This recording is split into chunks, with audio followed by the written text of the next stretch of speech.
So today we'll be doing something a bit different from the ordinary wrestling news. We'll really be diving into the Fiend and Alexa Bliss's story and discussing a lot of theories and ideas for their direction. Before we get into it, make sure to subscribe with all notifications on if you're new and drop a like below if you enjoy. So let's get into it. The Fiend and Alexa Bliss story is easily the most entertaining and intriguing storyline in all of WWE right now.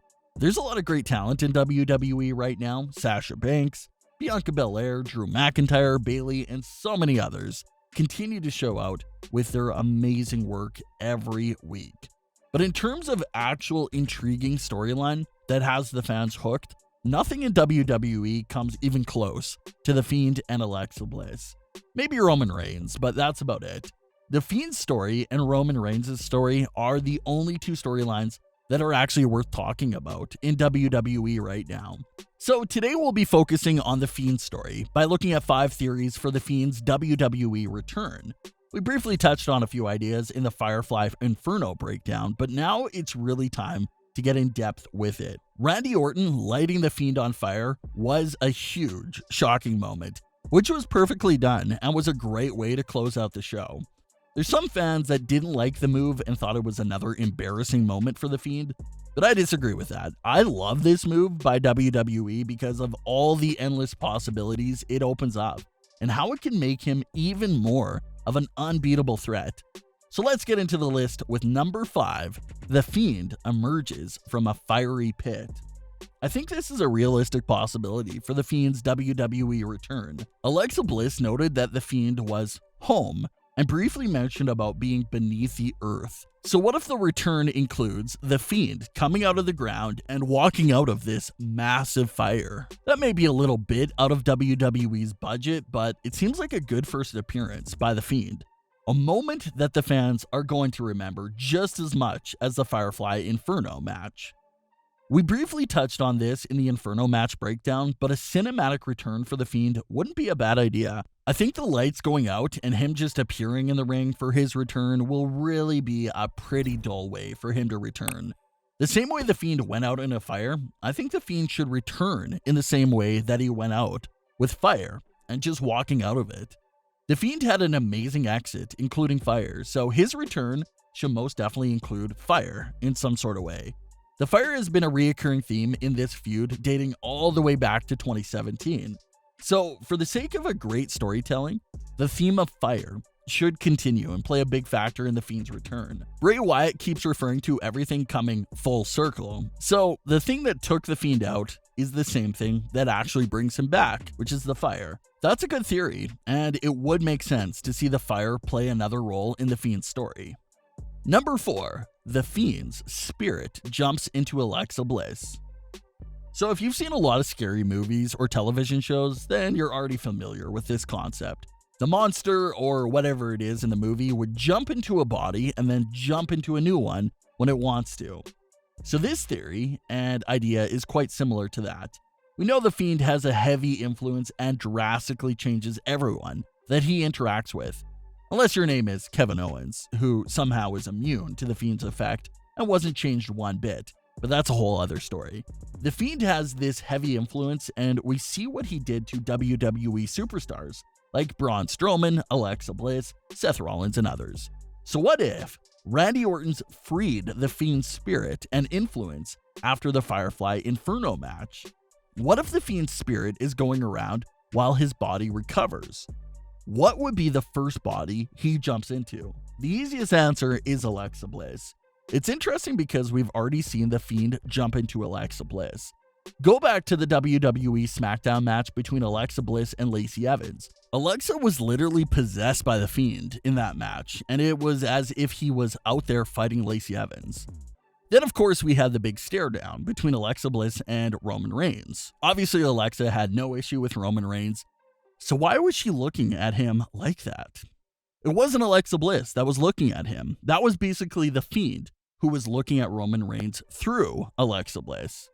Roman Reigns screwed the Fiend out of that Universal title, and he did not forget that. But that's what the theory is all about, exactly like that moment between Alexa Bliss and Roman Reigns. where the Fiend will continue to cause havoc in WWE by possessing Alexa Bliss. Obviously, the Fiend Alexa Bliss wouldn't be able to actually get in the ring for matches with the male talent, but she can pretty much do everything else. We know Alexa can stand her ground and even outperform some male talents on the microphone, so it would be believable for her to have more face-to-face confrontations with the male superstars, like she did with Randy Orton. Or with the Fiend truly living through Alexa Bliss, maybe the Fiend decides to go raise havoc in the women's division by using Alexa's body. We've seen what the Fiend has done in the men's division, but imagine having that same sort of character for the women's division. This entire idea of the Fiend possessing Alexa Bliss would be the perfect opportunity to test out that sort of character in the women's division. I really like that idea of the Fiend jumping into Alexa Bliss because it's a way for him to continue to be a part of WWE television without him physically being there. So it works out in a lot of ways. You can elevate Alexa's character even more. The Fiend is technically still part of ongoing storylines, and you can still build up that suspense for the Fiend's actual return. So I love everything about that theory. Number 3, Bray Wyatt turns to Sister Abigail for help with reviving the Fiend. We still don't know what WWE plans to do with the Firefly Funhouse Bray Wyatt while the Fiend is away. We don't know if he will be off of television as well, because technically that was him who was burnt in the Firefly Inferno match. But at the same time, I would give a pass for Firefly Funhouse Bray Wyatt appearing after the Inferno match, because WWE has spent the last year and a half telling us that it was 2 different people. So I have no issue with ordinary Bray Wyatt returning unharmed and mourning the Fiend. I'm really interested to see how Bray Wyatt reacts to what happened to the Fiend, so I hope we get to see that. I think Bray's reaction would be very similar to what we recently saw from Alexa Bliss. Alexa was surprisingly in a good mood and making all these jokes about the Fiend looking pale, tanning on a beach, and how his favorite food was barbecue. All those jokes were of course making fun of what happened to the Fiend getting burnt in the Inferno match. Alexa did get more serious when she said that the Fiend would be like nothing we've ever seen before if he does return. So I think Alexa's promo is similar to what we've gotten from Bray Wyatt, all the jokes, and then getting serious when talking about the Fiend's return. Alexa made it seem like the Fiend can come back whenever he chooses. But what if it is a big challenge after all? What if Bray Wyatt needs to reach out to Sister Abigail for helping in reviving the Fiend? WWE did file for a trademark of Sister Abigail a few months back, but they haven't done much with the name. What if we actually see the character make her on-screen debut by playing a big role in bringing back the Fiend?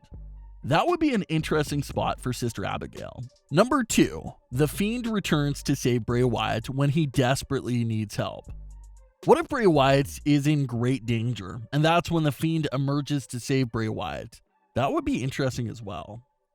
Number 1, the Fiend's Royal Rumble return. The last idea is for the Fiend to return at number 30 in the Royal Rumble. Go berserk and eliminate everyone that's left in the ring when he enters. That would be quite the return. But that's just some of our ideas that we were thinking about for the Fiend's WWE return. Be sure to leave all your ideas and thoughts below. Don't forget to subscribe with all notifications on and leave a like if you enjoyed. Thanks for watching, guys.